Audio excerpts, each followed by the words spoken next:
우리 태웅이한테도.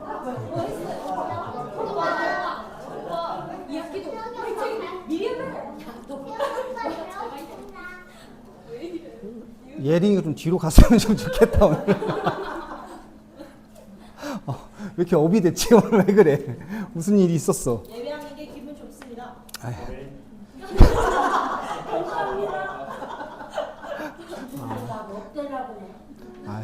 감사합니다. 오늘 말씀은요, 출애굽기 2장 1절에서 10절입니다. 구약성경 83페이지고요. 출애굽기 2장 1절에서 10절입니다.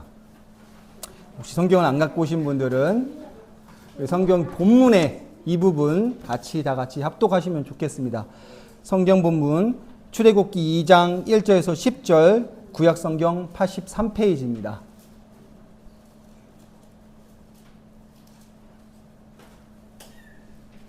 찾으셨으면 다 같이 합독하시겠습니다. 레위 가족 중 한 사람이 가서 레위 여자에게 장가들어 그 여자가 임신하여 아들을 낳으니 그가 잘생긴 것을 보고 석 달 동안 그를 숨겼으나 더 숨길 수 없게 되매 그를 위하여 갈대 상자를 가져다가 역청과 나무 진을 칠하고 아기를 거기 담아 나일강과 갈대 사이에 두고 그의 누이가 어떻게 되는지를 알려고 멀리 섰더니 바로의 딸이 목욕하러 나일강으로 내려오고 시녀들은 나일 강가를 거닐 때에 그가 갈대 사이에 상자를 보고 시녀를 보내어 가져다가 열고 그 아기를 보니 아기가 우는지라 그가 그를 불쌍히 여겨 이르되 이는 히브리 사람의 아기로다.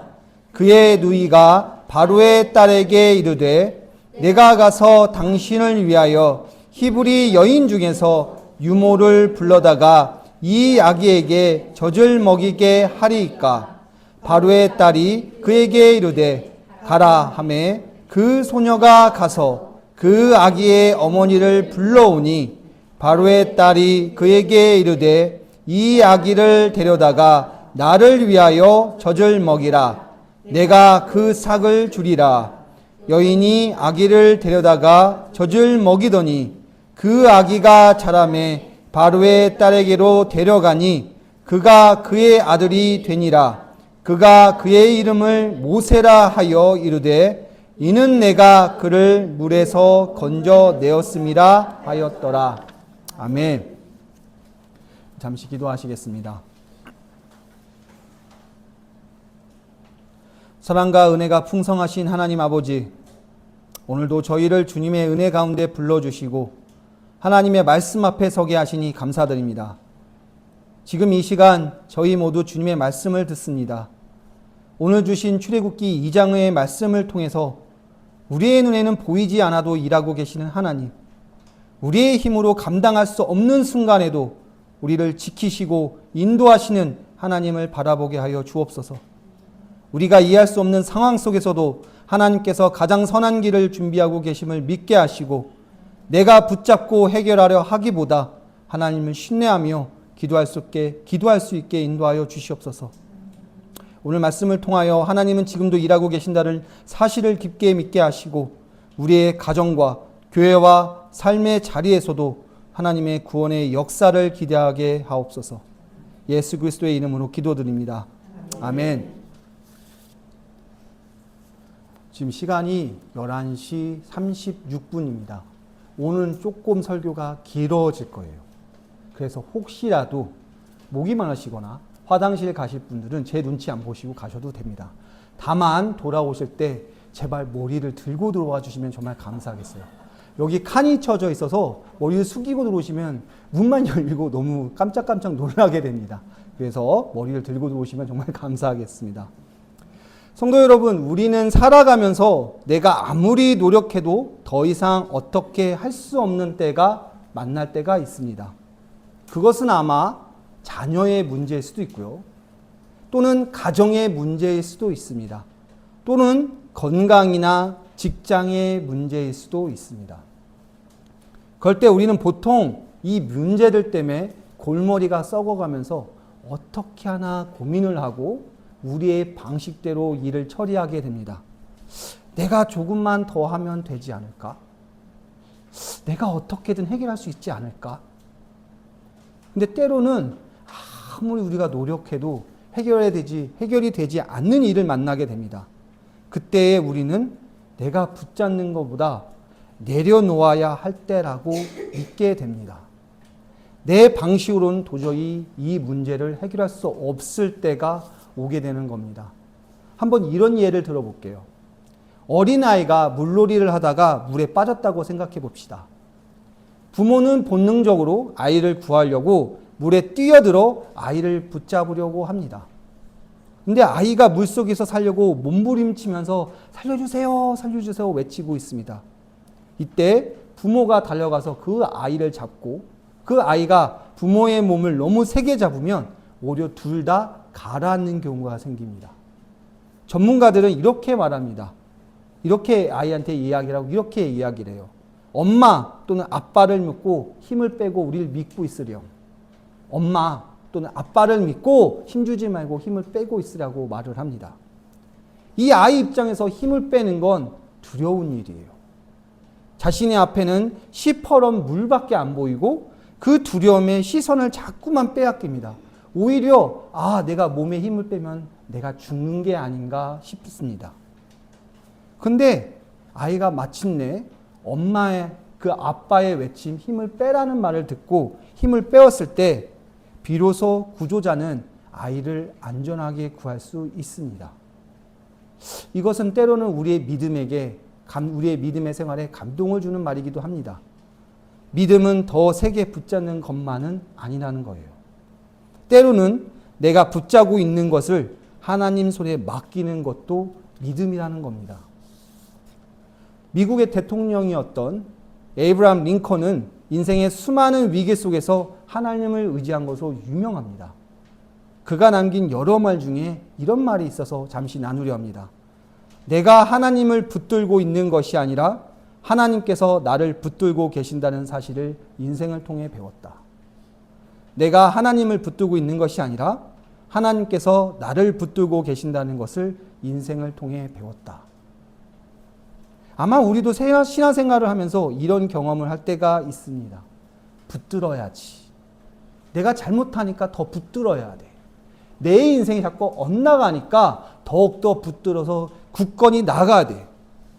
근데 가끔 여러분, 내가 하나님을 붙든 것이 아니라 하나님께서 나를 붙들고 계셨구나 라고 깨달을 때가 옵니다. 오늘 본문의 요게벳이 바로 그런 상황이에요. 더 이상 자신의 힘으로는 모세를 지킬 수가 없습니다. 엄마로서 최선을 다해 이 아이를 숨깁니다. 무려 100일 동안 숨깁니다. 아이를 키워보신 여러분 아실 거예요. 100일까지가 아이가 제일 많이 우는 때예요. 3시간에 한 번씩 울고 밤에도 울고 툭하면 밥을 달라고 칭얼댈 때가 이 100일 기간인데 얼마나 최선을 다해서 이 아이를 숨겼겠습니까? 그런데 이 애굽의 강대한 법앞에서 이 군인들이 점점 돌아다니며 마을을 수색하기 시작합니다. 혹시 숨긴 아이가 있을까 봐. 그래서 이 요게벳은 결정을 하는데 그것이 정성으로 갈대 상자를 만들어요. 역청과 나무진을 바르고 그리고 모세를 넣었습니다. 그리고 나일강에 띄웁니다. 인간의 입장에서는 이것은 아이를 버린 엄마예요. 이 당시 나일강은 악어떼로 유명한 강이었습니다. 그 강에 아무리 자기가 역청을 바르고 송진을 바르고 최선을 다했다 하더라도 이 갈대 상자는 떼어내려 가다가 악어밥이 되는 게 당연지사예요. 근데 요게벳은 자신이 할 수 있는 걸 최선을 다하다가 비로소 하나님이 붙잡고 계신다는 사실을 믿으면서 이 아이를 내려놓고 나일강으로 보냅니다. 근데 그 순간부터 그렇게 역사하시지 않던 그렇게 멀리 보이던 하나님께서 일을 하십니다. 바로의 딸이 오고요. 아이를 발견하고 불쌍히 여깁니다. 그리고 모세는 죽지 않고 오히려 친어머니가 다시 모세를 돌보게 되고 그 모세는 이집트의 왕자가 됩니다. 사랑하는 성도 여러분, 혹시 지금 여러분의 손에 너무 꽉 붙잡고 있는 것이 있습니까? 그것이 자녀입니까? 가정입니까? 경제적인 문제입니까? 아니면 앞으로의 미래입니까? 혹시 내가 어떻게든 해결하려고 애쓰고 있는 어떤 문제가 여러분에게 있습니까? 아마 하나님께서 오늘 본문을 통해 우리에게 이렇게 말씀하고 계실 것 같아요. 네가 걱정하고 있는 그것을 온전히 내 손에 맡겨보지 않겠느냐고요.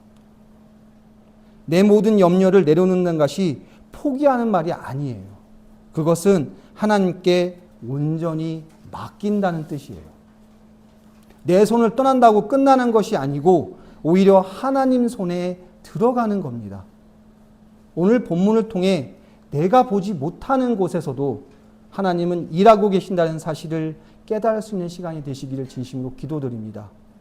그리고 우리의 삶에서도 요게벳의 갈대 상자처럼 하나님께 맡겨야 할 것을 발견하고 믿음으로 내려놓을 수 있기를 기도드립니다. 오늘 함께 생각해 보시다는 다음에 두 가지입니다. 첫 번째, 믿음으로 맡긴다는 것은 아무것도 하지 않는 것과 어떻게 다를까요? 첫 번째, 믿음으로 맡긴다는 것은 아무것도 하지 않는 것과 어떻게 다를까요?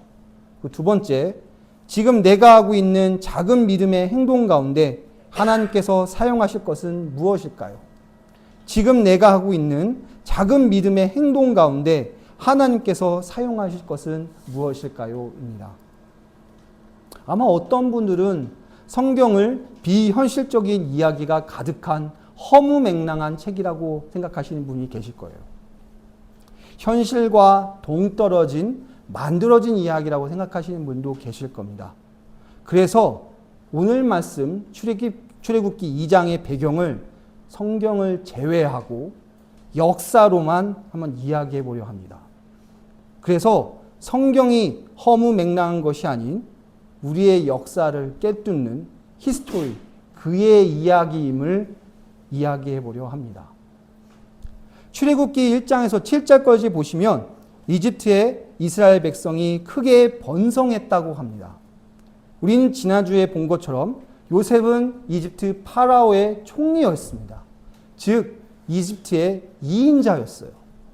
그리고 그의 총명으로 인해 이집트뿐만 아니라 주변 나라의 기근까지 도와주던 총리였습니다.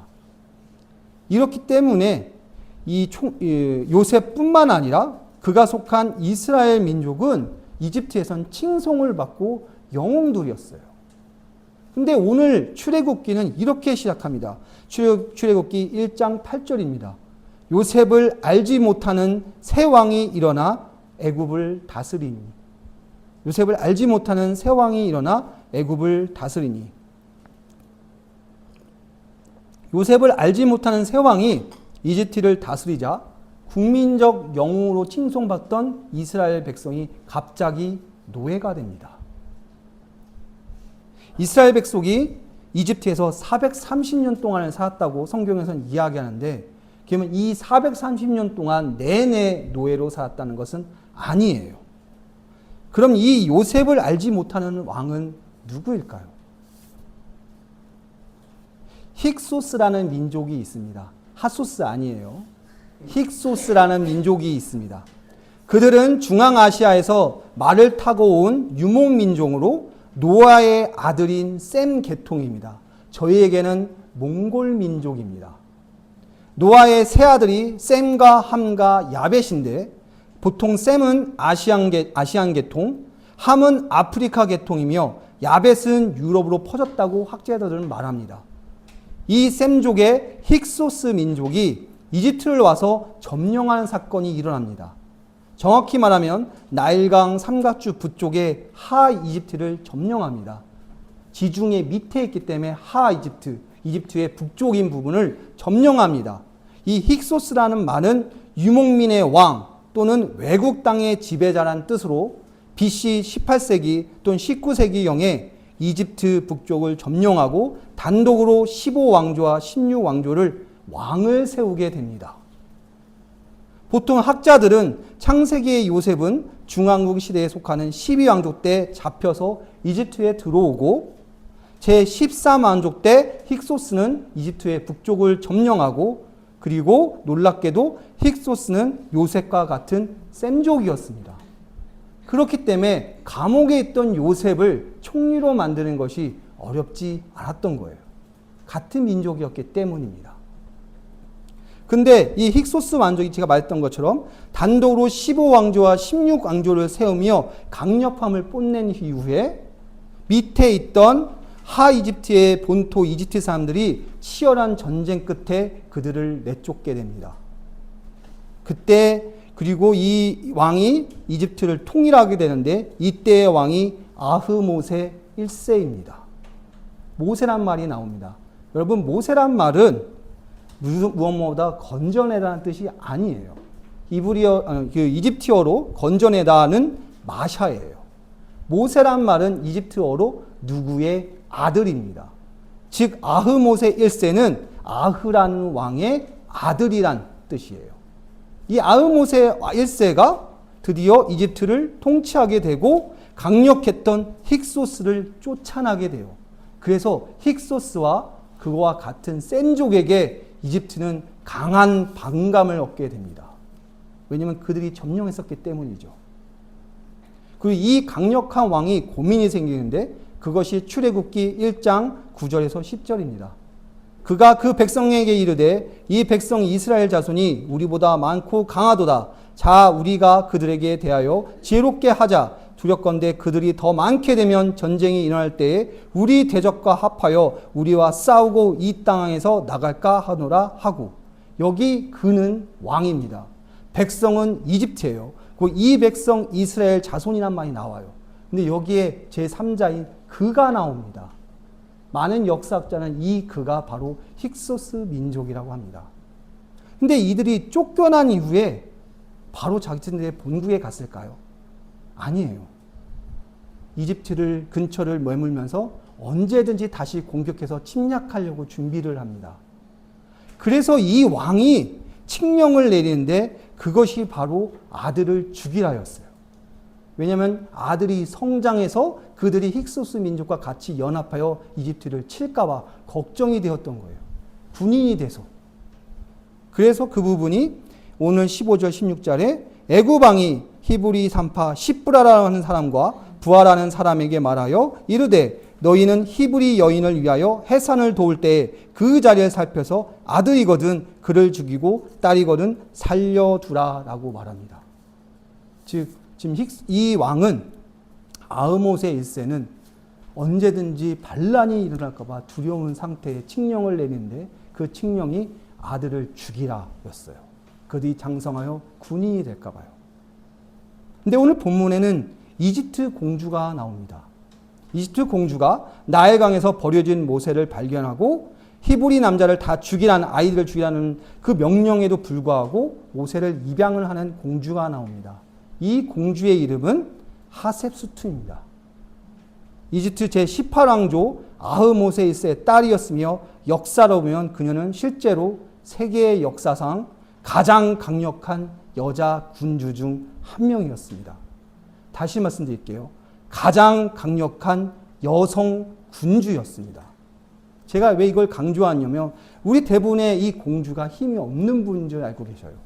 근데 이 공주 하세수트의 과거를 보시면 아마 역사적인 거나 사극에 관심 있는 분들은 아마 아실 만한 상황이 나옵니다. 사극 보시면 맨날 하는 게 나오죠. 그 부인이 아들을 낳지 못해서 후궁을 들이고 후궁의 아이가 왕권을 침탈하고 뭐 사종이 나오고 막 싸우는 그런 흔히 아는 그 역사 스토리가 지금 이곳에 그대로 나타납니다. 바로라 불리고 요셉을 모던 왕인 아흐모세 1세는 그의 아내와의 사이에 아들이 없고 딸만 있었습니다. 그 딸이 바로 하셉수트 공주입니다. 오늘 본문에 나오는 바로의 딸입니다. 그래서 첩을 후궁으로 들어 투트모세 2세라는 아들을 낳습니다. 나중에 하셉수트는 그의 이복 형제인 이 아들 투트모세 2세와 결혼을 합니다. 근데 이 투트모세 2세는 너무나 병약했어요. 몸이 약하고 그리고 공주인 하세수트에게는 자녀가 없었어요. 그래서 이시스라는 하녀를 후궁에 들여서 투투모세 2세가 아들을 낳는데 그게 투투모세 3세입니다. 그 이 투투모세 3세가 바로 모세와 같이 왕궁 생활을 하던 바로입니다. 투투모세 2세는 병약하다가 14년간 통치한 후 죽었고 투투모세 3세는 6세의 나이로 왕이 됩니다. 후에 투투모세 3세는 위대한 정복자가 되고 심지어 이집트의 나폴레옹이라고 불리는 위대한 왕이 됩니다. 성경에서는 이 사람들이 이집트의 군대가 쫓아와서 홍해로 죽는 것으로 표시되지만 역사상의 이 왕은 이집트의 나폴레옹으로 불리는 위대한 왕입니다. 그러나 그는 29세가 될 때까지 23년 동안에 자신의 엄마였던 양엄마죠. 하세수트의 영향력 아래 살아야 되었습니다. 무려 23년 동안 분노를 참고 기다렸던 왕이 바로 모세와 같이 살던 왕자였어요. 결론적으로 이야기하면 역사상으로 나중에 모세가 이집트에서 도망가는데 물론 성경엔 이집트 사람을 죽여서 도망갔다고 성경에 나오지만 역사에서는 하세수트가 투투모세 3세에 의해 축출당하면서 그 아들인 모세도 권력을 잃게 됩니다. 이게 역사상에 나오는 말이에요.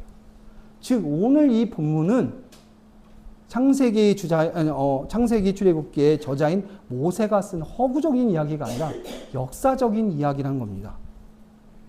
그리고 하세수트 공주 바로의 딸이 히브리 남자인 모세를 입양한 이유가 너무나 분명합니다.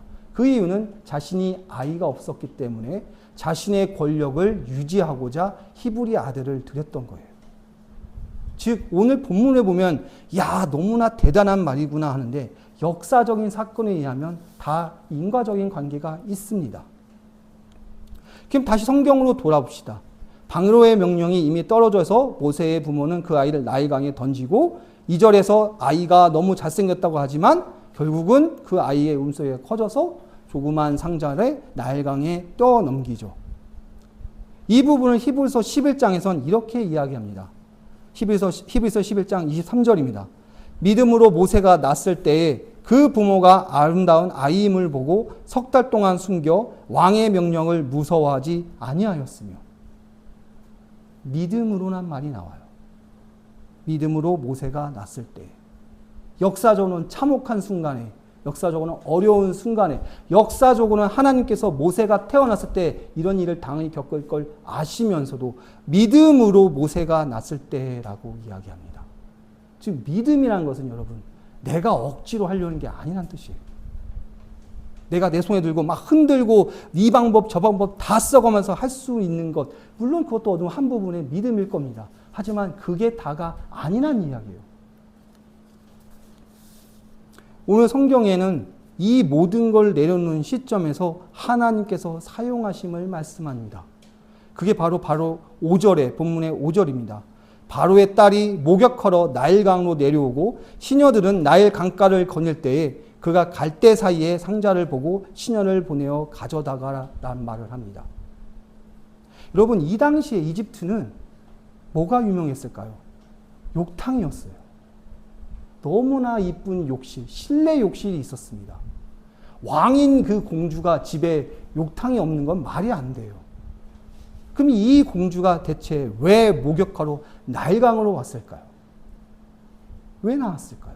정말 관음증이 있어서 밖에서 목욕하는 걸 좋아하는 사람이던가 아니면 무슨 의의가 있었겠죠. 대부분의 역사학자는 이 히셉투스 공주는 자기 몸에 우유를 바르면서 아이를 달려고 나일강에서 빌었다고 합니다. 아이를 달라고 빌고 있는 거예요, 지금. 오늘 내 아이를 주십시오. 그 당시의 왕인 라신이죠. 태양신에게 눈물을 흘리면서 모유를 뿌리면서 지금 기도하고 있는 겁니다. 이 나일강의 악어가 득실득실하는 그곳에 왜 공주가 왔을까요? 간절했기 때문이에요, 이 여자도. 그리고 그 상자를 열고 보니 아이가 우는지라. 그가 그를 불쌍히 여겨 이르되 이는 히브리 사람의 아기로다. 보자마자 공주는 그게 히브리 아이인 줄 알아요. 그리고 이 칙령을 내린 사람이 누굽니까? 자기의 아빠예요. 누구보다도 지금 이집트를 통일한 강력한 왕입니다.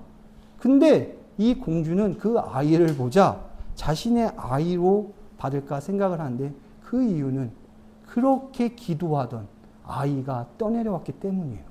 그것도 장성한 남자아이가. 근데 그때 하나님께서는 어떻게 역사하시냐면 우리 아이가 예린이가 말했던 미디엄 레어 미디엄을 통해서 일하게 됩니다. 이때에 이 아이는 기껏해야 초등학교 1학년, 2학년밖에 나이가 안 된 아이예요. 지금 여기 있는 예은이 정도밖에 안 되는 아이예요. 근데 이 아이가 공주한테 나가서 뭐라고 합니까? 제가 히브리 유물을 알고 있습니다. 라고 이야기합니다. 한번 생각을 해보세요. 세상에서 가장 강대한 왕이 되었습니다.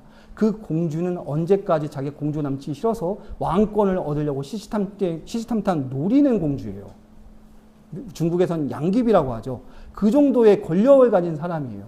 서슬이 퍼런 여자가 매일 밤 그 나일강에서 아들을 달라고 빌고 있는 여자한테 초등학교 1학년, 2학년밖에 안 되는 미리암이라는 꼬맹이가 나가서 제가 시녀를 데리고 오겠습니다. 라고 이야기한 거예요. 이것이 우연일까요? 아니면 하나님께서 역사하신 겁니까? 그리고 이때 이 바로의 딸이 뭐라고 합니까? 그 미리암에게 이르되 이 아기를 데려다가 나를 위하여 젖을 먹이라. 내가 그 삭을 주리라. 여인이 아기를 데려다가 젖을 먹이더니 단순히 모세가 살아난 것뿐만 아니라 모세의 엄마인 요게벳이 자신의 아들을 먹입니다. 그리고 그것도 공짜가 아니라 삭을 받아가면서요. 여기 아기를 낳으신 어머님께 한번 제가 여쭤볼게요. 자기 아기를 낳고 젖먹이고 키우는 데 대해 돈 받아본 적 있으세요? 아, 내가 젖을 먹여야 되는데 나 돈 없으면 안 해. 안 주면 내가 안 먹여. 라고 해본 적 있으세요? 아니면 남자분들한테 한번 어머니들을 한번 여쭤보십시오. 어머니, 나를 젖먹이고 키우실 때 돈 받아보신 적 있으세요? 아마 그런 일 없을 거예요. 지금 이 사건은 우리가 초등학교부터 교회에서 들었는데 되게 이상한 일입니다. 젖을 내가 내 아이한테 먹이는데 돈을 받는 겁니다. 그게 어떤 돈일까요? 지금 이스라엘 민족을 박해하고 죽이려 하는 그 바로의 돈입니다. 그 왕국의 돈이에요. 그리고 그 아이가 자라매 바로의 딸에게로 데려가니 그가 그의 아들이 되니라. 그가 그의 이름을 모세라 하여 이르되 이는 내가 그를 물에서 건져냈습니다 하였더라. 모세란 뜻이 뭐라고 하셨죠? 누구의 아들입니다. 즉 공주의 아들로 인정을 받는 거예요. 그러면 이 바로라는 왕이 수많은 그 이스라엘 민족을 죽이려 했던 그 왕이 자신의 돈으로 아이를 키우는 것도 모자랄 뿐더러 자기가 갖고 있는 모든 자원과 재산과 문화로 인해 이 히브리의 아이를 키우는 거예요.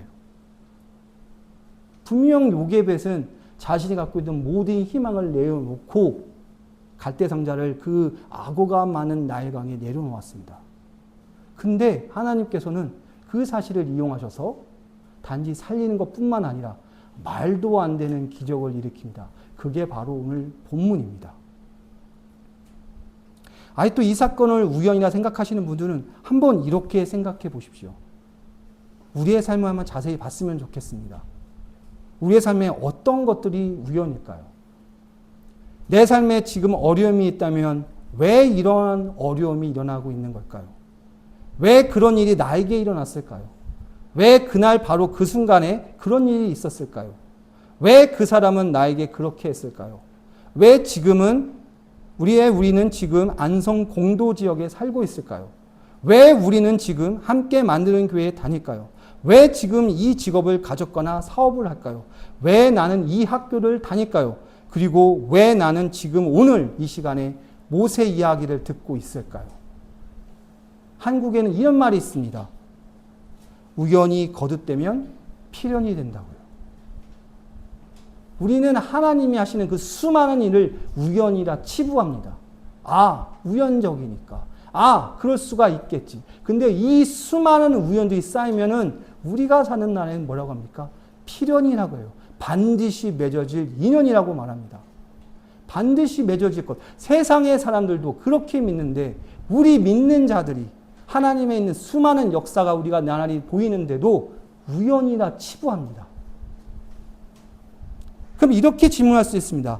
내 삶이 우연이 아니라 목적이 있다면 왜 나는 내 삶에서 이렇게 많은 어려움을 당해야 되는 겁니까? 왜 내 삶은 대체 이렇게 어려울까요? 예레미야 29장 11절입니다. 여호와의 말씀이니라 너희를 향한 나의 생각을 내가 아나니 평안이요 재앙이 아니니라 너희에게 미래와 희망을 주는 것이로다. 내가 아나니 하나님께서 아시나니 평안이요 재앙이 아니니라 너희에게 미래와 희망을 주는 것이니라.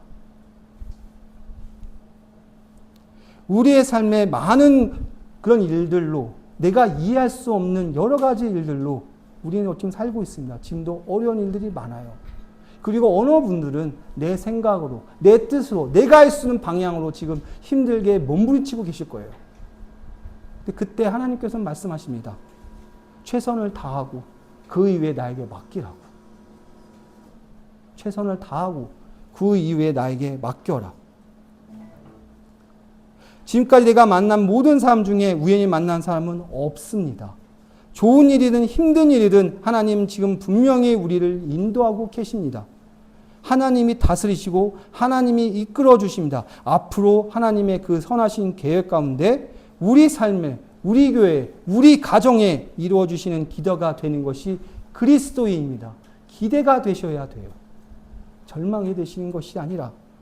왜냐하면 그 하나님께서 주시는 것은 평안이요 재앙이 아니니 너에게 미래와 희망을 주시는 분이시기 때문입니다.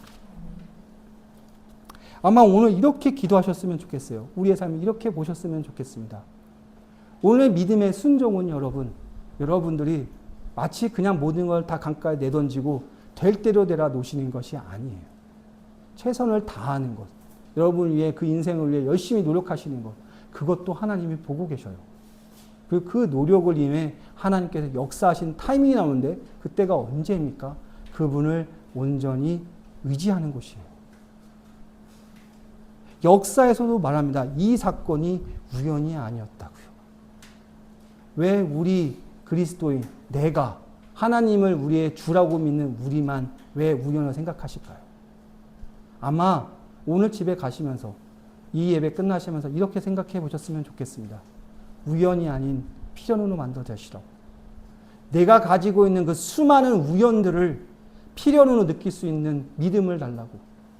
내가 지금 할 수 없는 일들을 내려놓을 때 그 일들을 모세처럼 사용해 주시라고 기도하셨으면 좋겠습니다. 그래서 그것을 보고 깨달으며 주님의 기적을 체험하고 주님의 능력의 도구가 되는 우리 모두가 되기를 주님의 이름으로 기도드립니다. 다 같이 기도하시겠습니다. 사랑과 은혜가 풍성하신 하나님 아버지, 오늘 말씀을 통하여 우리의 삶을 다시 돌아보게 하시니 감사합니다. 요게벳이 자신의 힘으로 모세를 지킬 수 없었을 때 갈대 상자에 아이를 담아 하나님께 맡겼던 것처럼 우리도 우리의 힘으로 해결하려고 붙들고 있는 것들을 주님의 손에 내어놓게 하옵소서. 주님, 우리는 때때로 내가 붙잡아야 모든 것이 안전할 것이라고 생각합니다. 내가 계획하고 내가 해결하고 내가 지켜야 한다고 생각합니다. 그러나 오늘 말씀을 통하여서 깨닫습니다.